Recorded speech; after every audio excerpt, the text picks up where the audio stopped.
Assalamualaikum warahmatullahi wabarakatuh. Salam sejahtera untuk kita semua. Terima kasih untuk kalian teman-teman yang telah hadir di pertemuan yang ke-10 di mata kuliah algoritma dan struktur data. Oke, hari ini kita akan coba lanjut untuk fundamental di Python ya, agar nanti saat kita algoritma dan struktur datanya kita sedikit mengerti untuk menerapkan di bahasa pemrograman Python. Oke. Sekarang silakan buka Python Visual Studio Code kalian.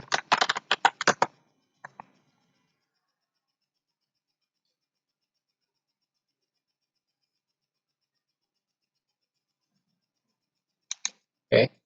Kalau sudah ini kan masih ada yang lama kemarin. Sekarang kita close saja. Kita buka yang baru aja. Kita buat sebuah.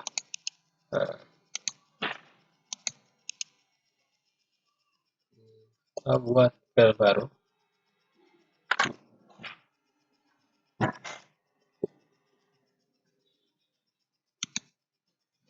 Oke. Kita buat fundamental Python kedua. Oke. Oke. Sorry saya lupa menambahkan .v-nya. Kalau kalian lupa, biasanya kalian klikkan aja di sini. Kalian klik rename di sini. Ya, klik rename, baru tulis .v. Oke, .v ya sudah. Silakan kita belajar lagi tentang struktur data, tentang tipe data, pemanfaatan algoritma, pemanfaatan operator, tipe data dalam sebuah Python gitu. Oke. Yang pertama kita akan coba membuat sebuah plot. Kan plot itu kan angka di belakang, ada koma di belakang angkanya. Misalnya kita buat sini sebuah data baru A sama dengan misalnya 2,1. Sorry, 2,1. Oke, di Python menggunakan titik ya untuk komanya, jangan pakai koma. Jadi di Python itu komanya menggunakan titik, jadi 2.1 itu sama dengan 2,1 ya. Oke, habis itu coba kita print ini dulu. Print sama dengan print A. Kita simpan. Oke, kita close aja dulu ini fokusnya. Oke, kita buat baru terminalnya. Klik new terminal. Nah, oke, di sini sudah. Baru kita klik di sini Python.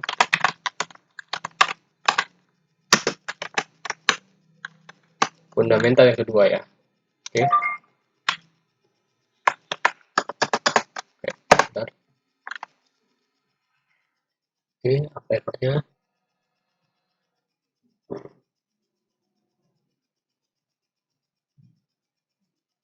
Oh, terbalik, sorry. Terbalik.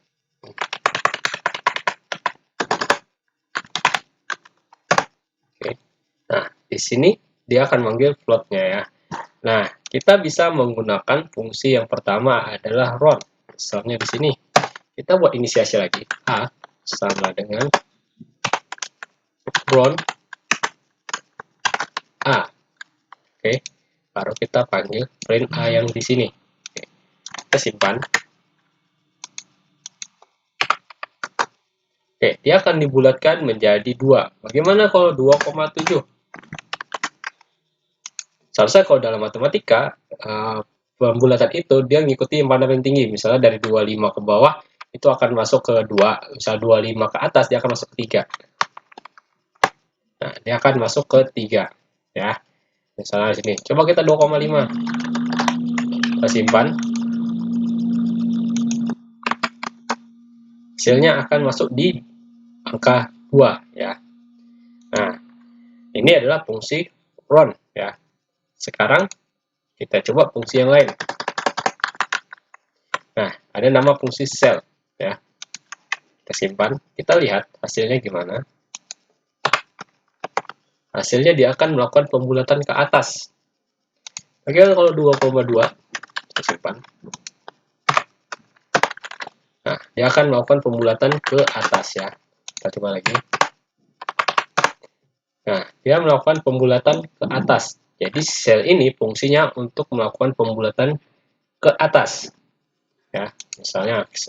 Oke, selanjutnya ada namanya floor. Nah, ini fungsi floor kita simpan. Nah, dia melakukan pembulatan ke bawah. Bagaimana kalau 2,7 kita kasih coba. Nah, dia akan tetap melakukan pembulatan ke bawah. Jadi tidak peduli mau berapa nilainya, selama dia masih di 2 komaan sampai 9, dia akan masuk di nilai 2 jadinya. Nah, ada juga cara lain untuk menampilkan sebuah floor, round, dan cell tadi, menggunakan yang namanya kita ngimpor sebuah modul yang dari matematika. Jadi, misalnya import math. Nah, ini adalah sebuah modul dalam Python yang bisa kita gunakan untuk melakukan matematika seperti tadi juga. Jadi misalnya nih di sini, jadi kita tinggal tambahkan math, tap saja biar enak, math, baru panggil. Nah, saat kalian ketik math, dia akan manggil package yang modul-modul, isi modulnya di dalamnya apa aja di dalam math itu. Ada ini, cell, atan, sin, cos, degree, dis, dan lain sebagainya. Yang mungkin di dalam Python-nya tadi ada yang nggak ada gitu. Jadi pakai modul ini untuk bisa manggil semuanya, karena ini semua berhubungan dengan matematika, phi, pol, float, dan lain sebagainya. Nah, kita coba lagi. Di tadi yang pertama adalah round. Oke, kita cari di sini.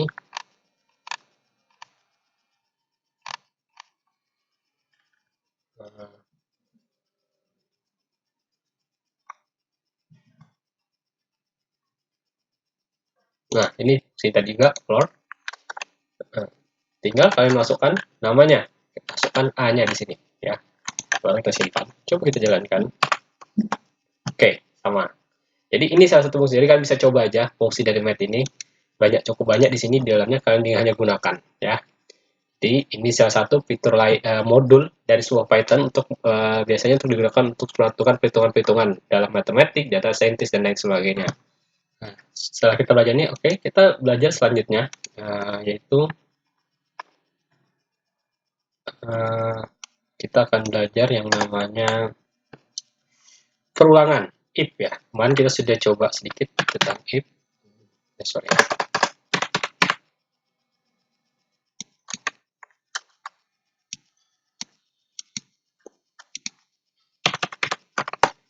Sekarang kita akan coba ke arah perulangan ya. Perulangan. Oke, ini misalnya saya coba dulu standarnya ya, yang biasa. Misalnya variabel baru bernilai variabel A sama dengan bernilai true ya. Oke, di sini ada variabel A bernilai benar gitu. Kalau dia bernilai benar, kita coba. Nah, kita buat fungsi if-nya. If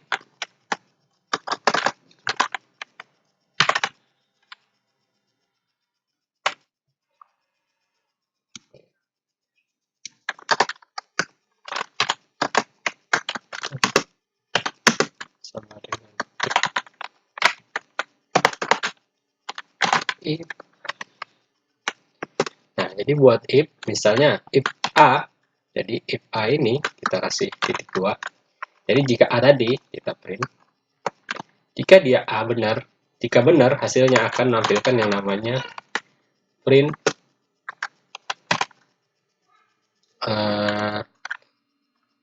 print Anda belajar selama Anda bisa. Oke. Nah, dia akan menampilkan ini jika ini bernilai true. Ya, kita coba. Kita simpan dulu. Oke, dia akan menjalankan jika dia punya nilainya. Ya. Bagaimana jika bernilai false? Pasti akan terjadi namanya error. Coba aja, kita coba. Atau tidak akan muncul di sini, karena kita nggak tahu ini digunakan untuk apa sih. Ini nilai A ini untuk nilainya tidak ada gitu. Jadi makanya dia akan menampilkan. Makanya kalau kondisinya benar dia akan menampilkan ini, kalau enggak ya Bagaimana menampilkan kalau jika ada kondisi dia tidak ada gitu. Jadi misalnya kita kasih aja else. Jadi else di sini kasih titik 2, baru kita hasilkan apa yang mau di print. Nah, di sini kita akan membuat hasilnya. Maaf, silakan coba lagi. Silakan coba lagi. Nah, coba kita jalankan. Tadi kan nilainya tidak ada nih. Kita coba jalankan.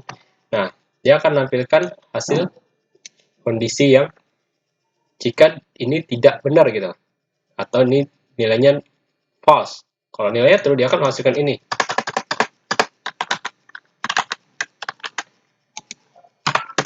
Nah, dia akan menghasilkan yang ini. Kalau nilainya benar, kalau nilainya salah, dia akan menghasilkan ini.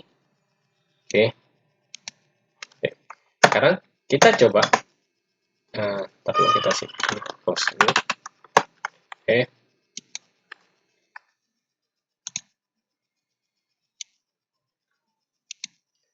Selanjutnya kita juga bisa melakukan perulangan bercabang ya. Kemarin kita sudah sedikit pelajari tentang perulangan bercabang. Kita coba di sini. Nah, jadi misalnya nih kita matikan dulu ini. Biarkan aja dulu. Jadi misalnya saya membuat sebuah variabel baru bernilai misalnya 80 misalnya. Saya membuat suatu variabel nilainya 80. Oke.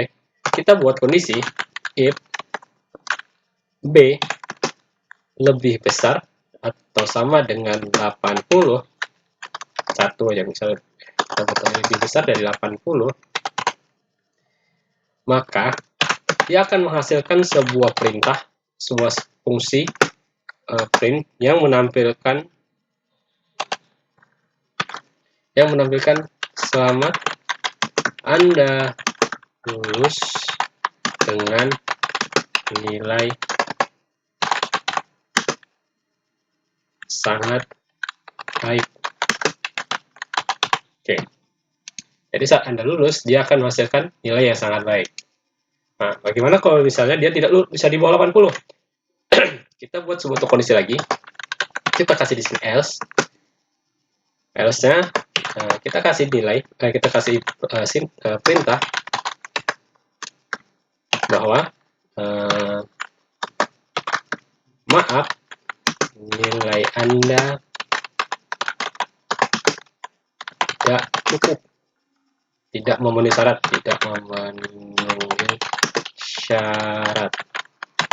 Oke ya. Coba kita jalankan di sini. Kita panggil. Oke. Nilainya maaf, nilai Anda tidak memenuhi syarat karena nilainya di bawah 8 sama dengan 80. Sedangkan kondisi di sini adalah B lebih besar daripada 80. Jadi caranya kita coba ubah lagi. Misalnya 86. Kita coba simpan. Kita jalankan. Oke. Selamat Anda lulus dengan nilai sangat baik ya. Nah, bagaimana kalau kondisi misal ada nilai ABC-nya atau kita bisa tambah lagi di sini. Kita buat namanya fungsi perulangan atau bisa juga tambah perulangan bercabang. Jadi misalnya di sini kita tambahkan nama perintahnya adalah elif masukkan nilai B-nya. Karena kita sudah buat kondisi di atas nilainya, jadi B lebih besar 80 kan sudah buat kita tuh. Kita buat kondisi di bawahnya. Jadi misalnya B sama dengan 70. Jadi misalnya B di atas 70 sampai 80 dia akan bernilai baik ya. Nah, jadi kita buat sini. Jadi if B lebih besar sama dengan 70, kita kasih. Baru dia akan menghasilkan yang namanya print. Selamat Anda lulus dengan nilai baik ya. Jadi dia akan menampilkan jika nilainya 70 dia akan menampilkan nilai ini. Ya, kita coba misalnya di sini 78. Kita simpan. Kita jalankan. Nah, selamat Anda lulus dengan nilai baik ya. Di sini akan diberikan nilai baik. Kalau tidak, misalnya kita kasih nilai 50. Maaf, nilai Anda tidak memenuhi syarat. Nah, ini adalah contoh dari sebuah perulangan dalam Python, dan ini sangat biasanya digunakan dalam suatu kondisi-kondisi karena ini yang sangat biasanya digunakan dalam programming gitu. Oke, nah setelah kalian paham ini, ya ini juga tadi kan, ini adalah sebuah namanya nilai operator perbandingan ya, ini nilai ini ya, ini perbandingan. Jadi nilai harus dikondisikan seperti ini. Jadi di perbandingan itu tidak cuma ada ini, ada yang namanya juga lebih besar tadi kan, ada yang namanya lebih kecil, ada yang namanya sama dengan ini. Nah seperti ini. Bisa juga menggunakan lebih besar sama dengan menggunakan seperti yang ini tadi. Lebih kecil atau lebih besar sama dengan ini bisa seperti ini. Ini kalau ini dia apa misalnya, nah seperti ini misalnya A bernilai 8, B bernilai 8. Ya, ini ada dua nilai. Baru kita C. C sama dengan A sama dengan B. Ya, di sini C menentukan apakah A ini sama dengan B atau tidak. Kita coba print C. Kita print C. Ya, kita print C, kita simpan. Nah, dia bernilai true ya, karena dia sama. Kalau pakai fungsi yang tidak sama dengan, nah, di sini ya, tidak sama. Sudah seru. Nah, berarti ini apakah A tidak sama dengan B? Jawabannya adalah false. Kita coba. Nah, dia akan bernilai false karena A memang tidak sama dengan B. Kecuali sini kita ganti 9, dia akan bernilai true karena A dengan B itu berbeda. Nah, ya, ini ada sebuah nilai operator perbandingan ya dalam suatu Python. Nah, dalam Python juga ada namanya operator logika. Kemarin sudah kalian belajar di operator logika di pertemuan ketiga kalau tidak salah. Nah, misalnya nih kita buat satu lagi. Nah, menggunakan operator logika. Oke, misalnya di sini kita buat contoh, misalnya nama ya. Kita buat nama, ada variabel sebuah nama namanya.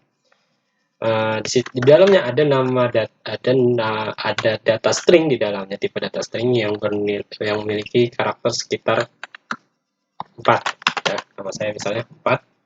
Oke. Nah, di sini kita akan buat fungsi untuk namanya pendaftaran nah misalnya kan. Jadi nama itu harus ada minimal lebih dari 3. Kita buat if, kita buat lagi if. Nama fungsinya adalah len. Okay. Nah, baru panggil nama variabelnya. Sama buka kurung. Lebih besar dari 3. Jadi panjang karakter len ini adalah length, ada panjang karakter. Panjang karakter dari nama harus lebih besar dari 3.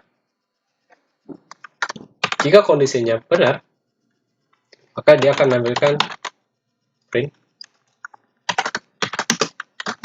selamat Anda berhasil.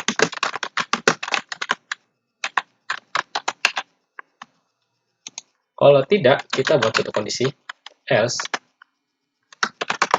print maaf, nama Anda terlalu pendek.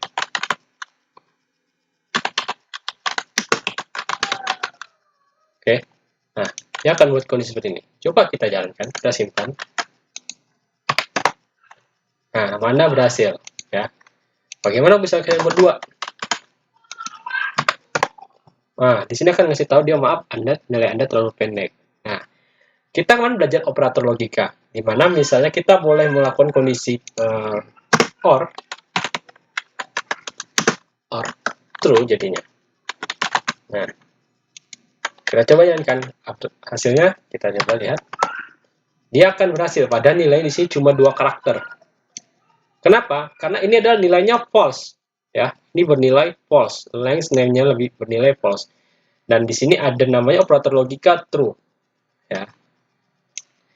Nah, kalian ingat operator logika di mana misalnya true or false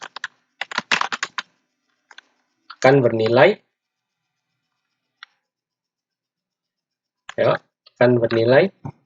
true, ya, akan bernilai true. Hasilnya akan true, dan begitu seterusnya.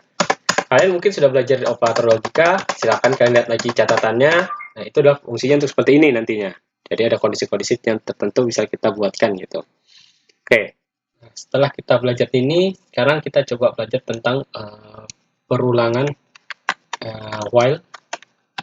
Jadi kita coba ulang while. Jadi sebenarnya ini juga suatu kondisi apa ya? Mengkondisi logika di sini, penggunaan logika if. Sekarang kita belajar perulangan. Jadi melakukan namanya perulangan.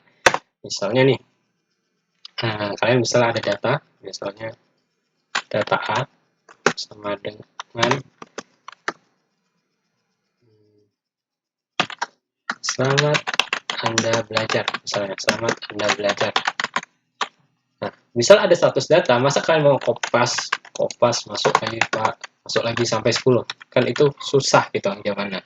Nah, caranya gimana? Biar lebih mudah, kita buat perulangan. Kita misalnya mau buat berapa datanya. Pertama kita masuk dulu, indeksnya adalah sama dengan 1. Jadi di awal kita kasih, bukan indeks, sorry. Kita kasih nilai aja, kasih nilai aja. A sama dengan 1 ya. A-nya sama dengan 1. Oke. Ada nama fungsi perulangan, yaitu namanya adalah while. Ya. While. Nah, di sini adalah yang dimana jika ini ingin kalian gunakan, kalian harus membuat kondisi di dalamnya. Perkondisian. Jadi misalnya indeks ya lebih besar, ya indeks ini lebih besar, sorry, jika indeks lebih kecil sama dengan 5. Nah, jika 5 lebih besar daripada indeks, baru dia bisa berhenti, akan terus berjalan sampai nilainya 5 ya. Nah, di sini kita print. Jika seperti itu, dia akan kita printkan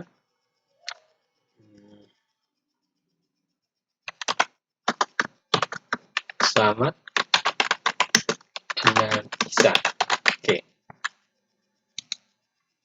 Nah, kalau kita buat lagi sini bawahnya, kita buat else-nya. Jika selesai, dia akan menampilkan sebuah kondisi, menampilkan sebuah perintah atau sebuah function yang bernama string, yang di dalam isinya adalah selamat Anda bisa ke tahap selanjutnya.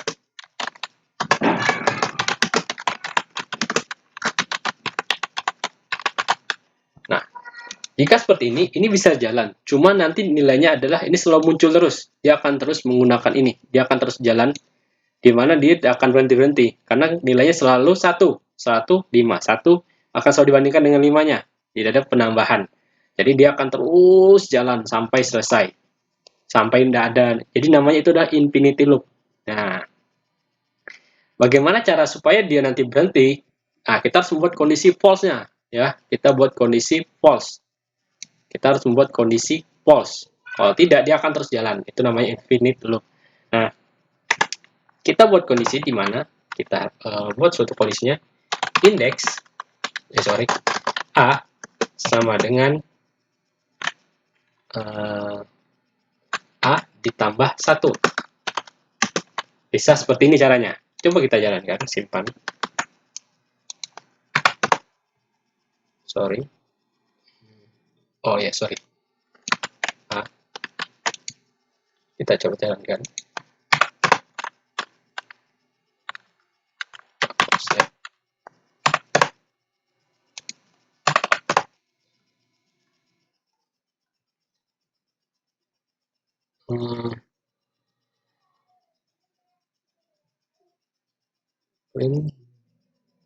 Oh sorry, ini seharusnya B-nya kecil.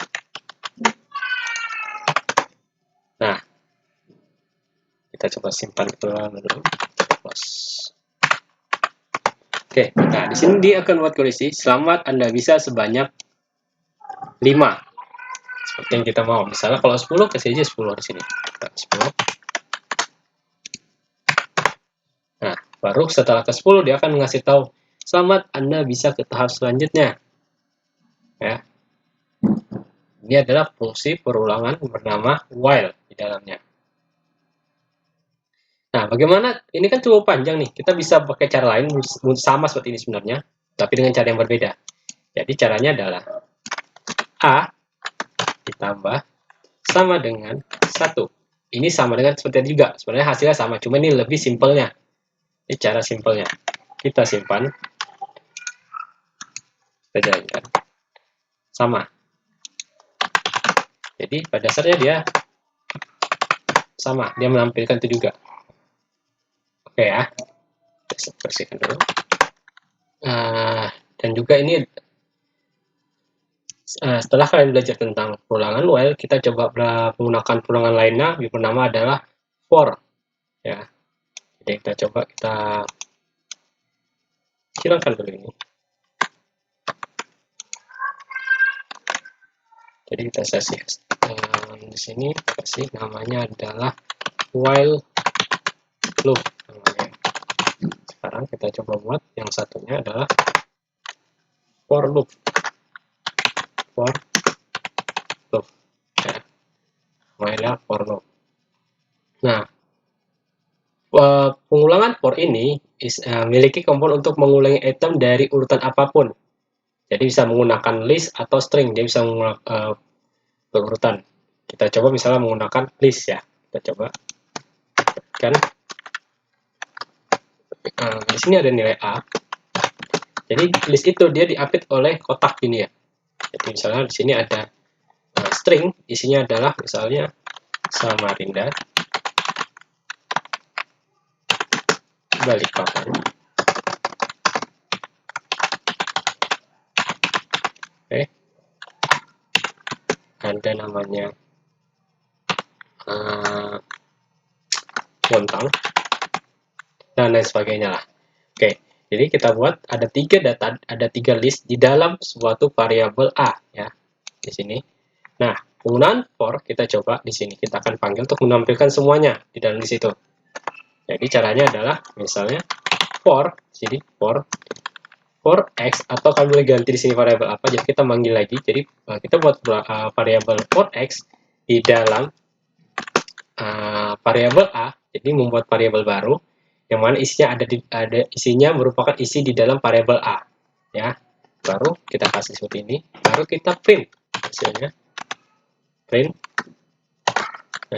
print x-nya ya. Kita coba jalankan. Step dulu. Oke, dia akan menampilkan semua data di dalam list ini tadi ya. Tanpa harus kita print satu-satu gitu, print ini, print itu. Jadi setelah ada listnya, kita bisa menggunakannya untuk di print satu-satu ya. Ini fungsi dari sebuah for. Nah, ada juga fungsi lain bernilai for. Jadi kita juga bisa melakukan bernilai for itu untuk menggunakan di antara range. Jadi punya ada range misalnya seperti ini. Kita punya database misalnya. Kita punya database sama dengan 10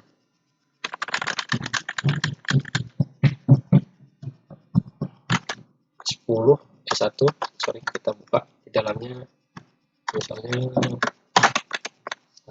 sampai 1 10 misalnya. Ini aja biar enak yang bacanya. Jadi di sini kita for in, nah di sini range. Nah jadi ini for x in range ya. Kita masukkan range-nya berapa misalnya kita kurung mau dari sampai berapa, misalnya dari 1 sampai, kalau mau sampai itu pakai koma ya, koma misalnya 10 ya. Di sini print kita masukkan di sini perulangan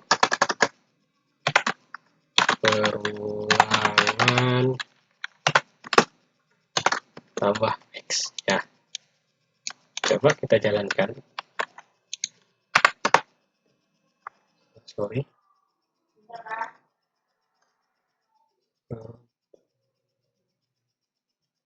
Oh ya, sorry.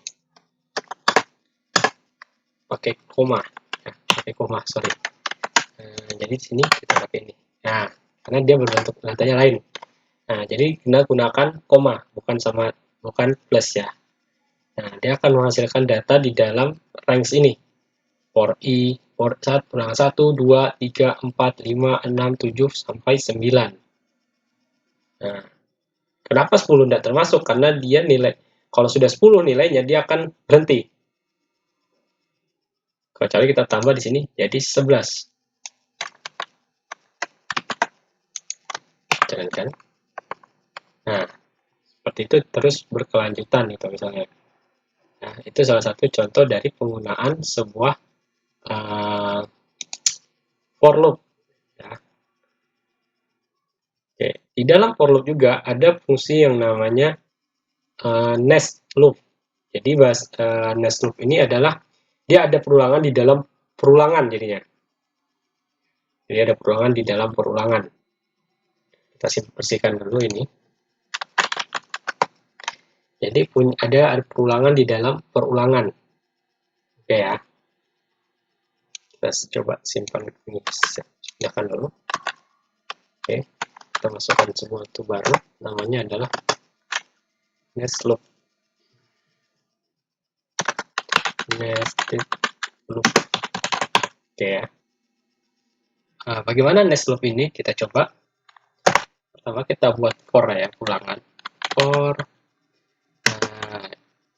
i atau for x saja. For x in range. Jadi di dalam range sampai 3. Oke, for in range 3 ya, sampai 3.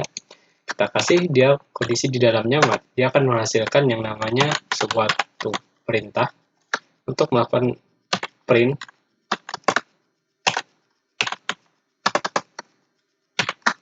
adalah perulangan pertama. Oke, perulangan pertama dari sebuah x. Dari sebuah ya x.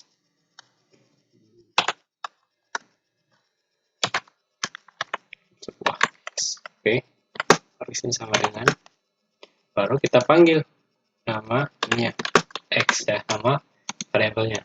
Dia akan menghasilkan ini. Nah, di sini kita coba dulu. Nah, ini sudah namanya perulangan pertama kita. Nah, di dalam perulangan pertama kita harus ada, saya mau membuat ada perulangan lagi di dalamnya. Jadi, caranya adalah, kita simpan aja dulu. Oke, caranya adalah kita buat perulangan baru di bawah sini. Misalnya adalah for y in range sekitar 5 aja, cukup sampai 5. Di dalamnya sampai 5. Baru kita kasih ini ya. Nah, baru kita print.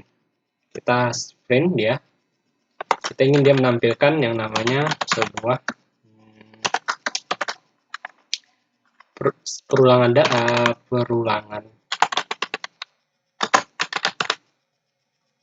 kedua di dalam perulangan pertamanya. Ya, perulangan kedua ya. Oke.